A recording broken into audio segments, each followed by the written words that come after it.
First time उहाँले colourful multi cut crease गर्नुभएको छ। फर्स्ट टाइम भए पनि रिजल्ट चाहिँ एकदम राम्रो निकाल्नु भएको छ।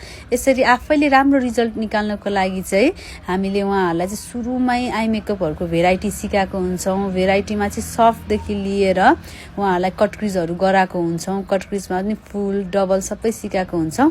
त्यसपछि चाहिँ यस्तो मल्टी कट क्रिजहरू चाहिँ उहाँहरूलाई गर्न दिन्छौँ र यसमा चाहिँ हामीले एक्सप्लेनेसन र गाइड चाहिँ गरिदिएको हुन्छौँ। यो कुरा चाहिँ यस्तो हो, हामीले यसरी सेभ गर्नुपर्छ र यो तपाईले प्रिभियस डेमा सिक्नु भएको कुरा हो।